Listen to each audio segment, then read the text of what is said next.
ఎన్నిసార్లు చెప్పినా కానీ అధికారులు పట్టించుకోవట్లేదు. ఉల్టా ఇంకా నా మీదనే లైన్ ఎట్లా వేసినావు ఏందనేది చెప్పి పంచాయతీ చేస్తారు. ఎన్నోసార్లు అధికారుల దృష్టికి తీసుకెళ్ళడం జరిగింది. ఇంకో ఇట్లా ఫినిషింగ్ వేరు మించోటి లైన్ ఉన్నది. స్తంభాలు ఇస్తా అంటారు, ఇవ్వట్లేదు. గత 5 సంవత్సరాల నుంచోటి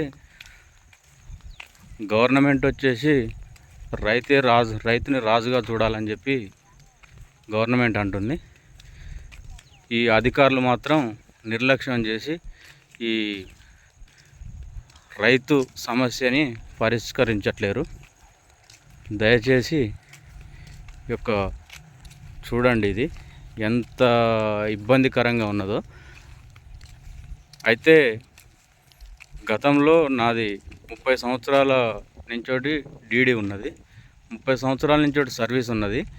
ఆయన ఇప్పుడు నాది లాస్ట్ మోటార్ ఉంటే ఆ ట్రాన్స్ఫార్మర్ నుంచోటి లాస్ట్ మోటార్ నడవట్లేకపోతే గతంలో ఎస్సీ ఏడి లైన్మెన్ వీరంతా వచ్చి చూసి లైను మార్చుకోమని చెప్పి చెప్పడం జరిగింది. మార్చుకున్న తర్వాత ఆ రోజు వర్షాకాలం అయింది. ఆ రోజు పొలాలందరూ నాటుపెట్టడం వల్ల స్తంభాలు ఇవ్వలేకపోయారు. తర్వాత ఇస్తామని చెప్పి ఇప్పటికి 5 సంవత్సరాల నుంచోటి పొడిగించుకున్నారు. నేను ప్రతి సంవత్సరం గుంజలు బాది నాకు ఇబ్బంది కలుగుతుంది. స్తంభాలు ఏమని చెప్తే ఎప్పుడు అడిగినా కానీ లేవు అన్నారు. ఇప్పుడు ఈరోజు స్తంభాలు అడిగితే ఏడి ఉండి నాకు సంబంధం లేదు, నేను ఇయ్యను, ఏం చేసుకుంటూ చేసుకో అనే మాట మాట్లాడుతున్నాడు. దయచేసి చూడండి ఎంత దూరం, దాదాపు 4 పోల్ల దూరం ఉన్నది ఇది లైను. ఈ రైతు గవర్నమెంట్ ఎంత బాగు చేద్దామని చెప్పి రైతుని రాజు లెక్క చూడాలని చెప్పి గవర్నమెంట్ ఎంత ప్రయత్నం చేసినా ఈ కింద ఉన్న అధికారులు బాగా ఇబ్బంది పెడుతున్నారు. ఇది చూడండి, ఇక్కడ ఫినిషింగ్ వైర్ మించోటి ఆ ఫినిషింగ్ వైర్కు ఏమైనా తాకిందనుకో అలానే బర్రెలు గొడ్లు ఇక్కడే పక్కనే తిరుగుతాయి. ఈ బర్రెలు గొడ్లు ఇక్కడ తాకినాయి అనుకో అది చనిపోయే ప్రమాదం ఉన్నది. ఈరోజు ఎస్సీ ఏడి వీళ్ళంతా లైన్మెను వీళ్ళంతా నిర్లక్ష్యం చేస్తున్నారు. నిర్లక్ష్యంగా రైతుని ఇబ్బంది పెట్టడం జరుగుతుంది. ఇది ఎడవెల్లి SS07 ట్రాన్స్ఫార్మర్ కింద. దయచేసి చూడండి, మా లైన్ ఇన్స్పెక్టర్ని ఇక్కడికి పంపారు. లైన్ ఇన్స్పెక్టర్ ఉండి ఇక్కడ నేను 4 పోల్లు పడతాయని చెప్పి నేను అనుకున్నాను. లైన్ ఇన్స్పెక్టర్ వచ్చి ప్రస్తుతానికి 2 పోల్లు సరిపోతాయని చెప్పి చెప్పాడు.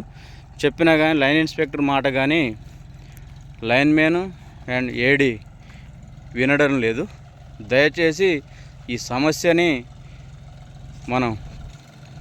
దయచేసి అధికారులు, వీరికంటే పై అధికారులు ఈ సమస్యను పరిష్కరించవలసిందిగా కోరుతున్నాను.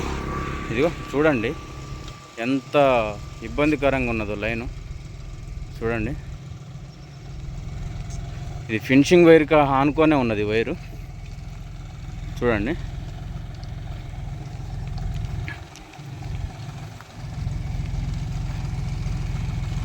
ఆ రోజు అధికారులు వచ్చి చూసిపోయారు, కానీ చూసిపోయి లైన్ మార్చుకో, నీకు ఫ్యూచర్లో స్తంభాలు ఇస్తాం, స్తంభాలు వచ్చిన తర్వాత నీకు ఏపిస్తాం అని చెప్పడం జరిగింది. అయినా కానీ వారి యొక్క రికార్డింగ్ కానీ నా కాడ ఉన్నది. నేను ఆ రికార్డింగ్ కానీ అధికారుల దృష్టికి తీసుకెళ్ళడం జరుగుతుంది. కలెక్టర్ గారికి ఈ యొక్క విన్నపం చేస్తున్నా. ఈ యొక్క గవర్నమెంట్ రైతువే రాజుగా చూడాలని కోరుకుంటుంది. దయచేసి రైతుని రాజుగా చేయవలసిందిగా అధికారులకు విజ్ఞప్తి చేస్తున్నాను. చూడండి, ఇక్కడ చూడండి, ఇది ఆ నీళ్లకు వేరుకు ఎంత దగ్గర ఉన్నదో. ఎన్నిసార్లు బాస్తామండి గుంజలు, గుంజలు బాది చాలా ఇబ్బంది అవుతుంది. చూడండి, ఇది స్టార్టర్. చూడండి, ఇది స్టార్టరు. ఇది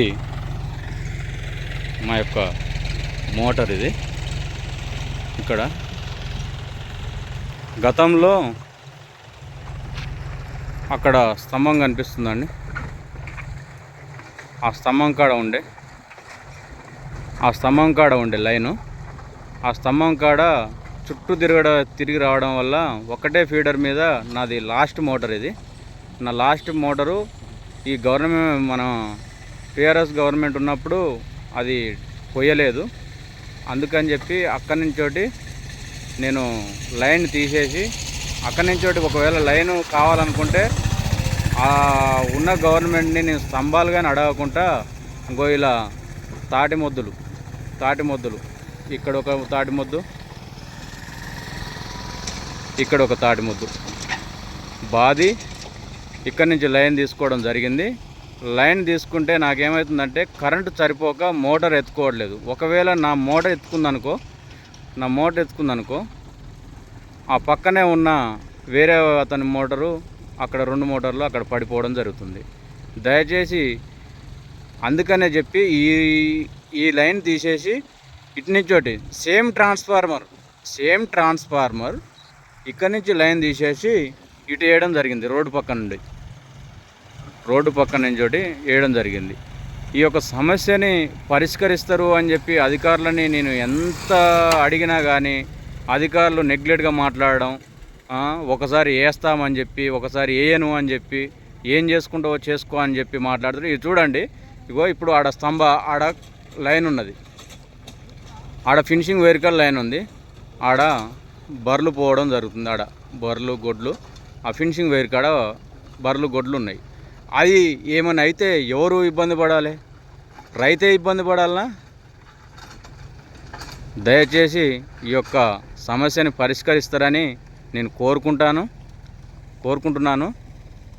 సమస్య పరిష్కరించకపోతే దయచేసి రైతే ఇబ్బంది పడతాడు.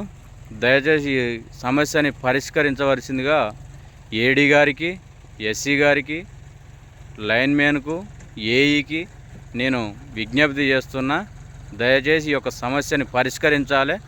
లేదు అని అంటే మాత్రం చాలా ఇబ్బంది అవుతుంది. ఓకే అండి.